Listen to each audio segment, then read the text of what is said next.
Teorema recíproco. Tiene por hipótesis y tesis la tesis y la hipótesis del directo. Ejemplo, si un número es múltiplo de 4, esa es la hipótesis, entonces es múltiplo de 2, es la tesis. Con el teorema recíproco nos queda, si un número es múltiplo de 2, entonces es múltiplo de 4. Tiene por hipótesis y tesis las negaciones respectivas de la hipótesis y tesis. Un ejemplo, si un número es múltiplo de 4, hipótesis, entonces es múltiplo de 2. Con el teorema contrario quedaría, si un número no es múltiplo de 4, entonces no es múltiplo de 2. Teorema contrarrecíproco. Tiene por hipótesis y tesis las negaciones respectivas de la hipótesis y tesis del recíproco. Ejemplo, si un número es múltiplo de 4, es la hipótesis, entonces es múltiplo de 2, es la tesis.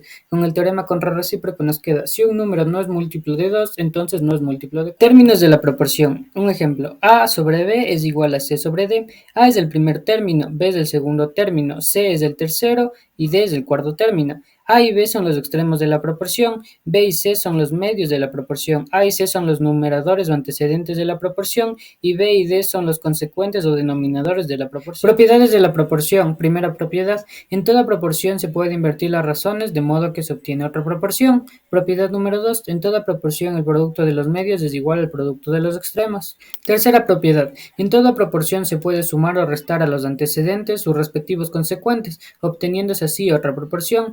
Cuarta propiedad, en toda proporción se puede sumar o restar los antecedentes a sus respectivos consecuentes, obteniéndose otra proporción. Quinta propiedad, dada una serie de razones iguales, entonces la suma de los antecedentes es a la suma de los consecuentes como cualquier antecedente a su respectivo consecuente.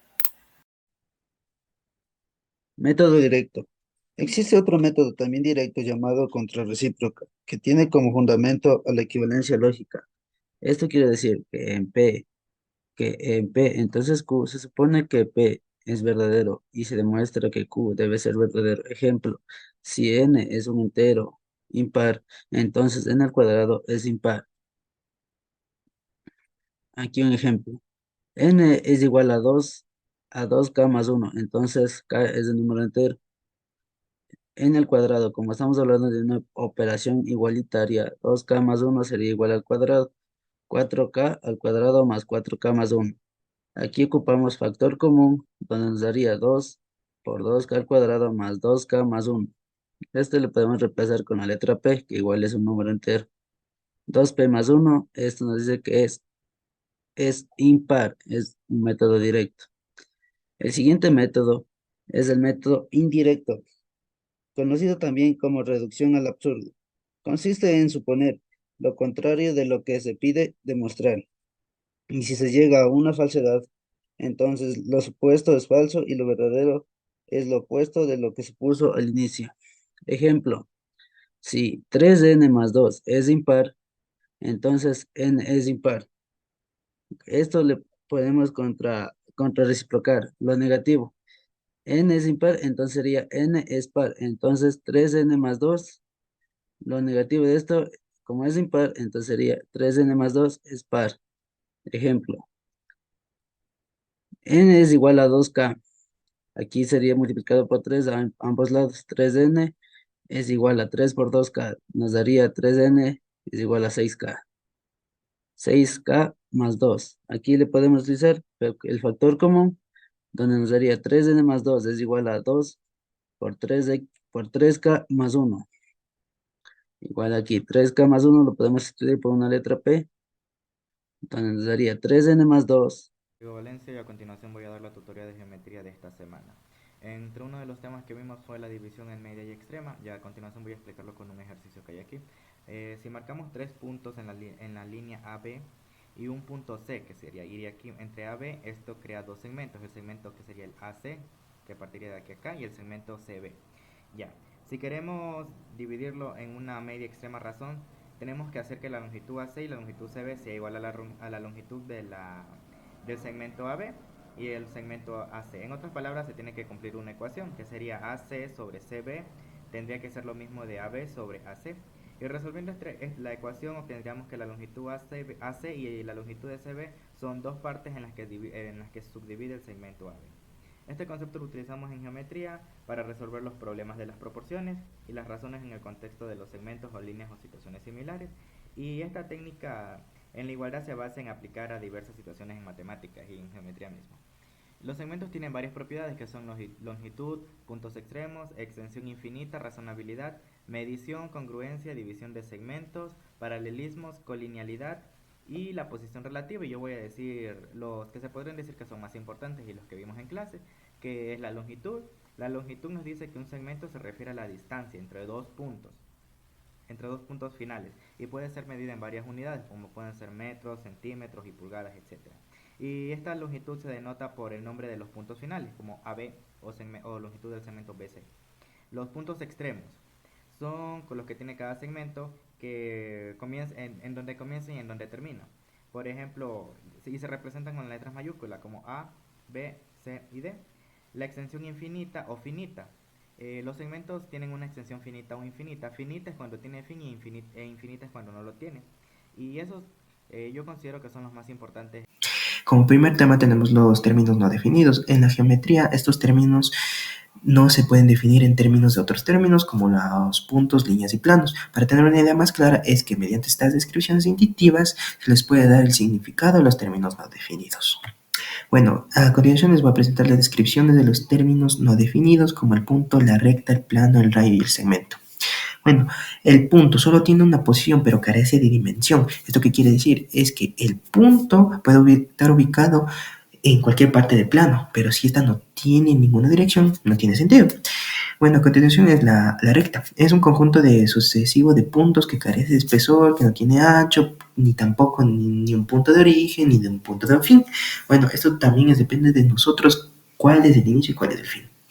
Bueno, el rayo. El rayo es una recta que por la cual tiene un punto de origen, pero no de un fin, que por la cual está representado de la siguiente manera, que es una bolita rellena que indica el punto de origen y la recta con una flechita al final que representa la flechita, el punto que no tiene fin.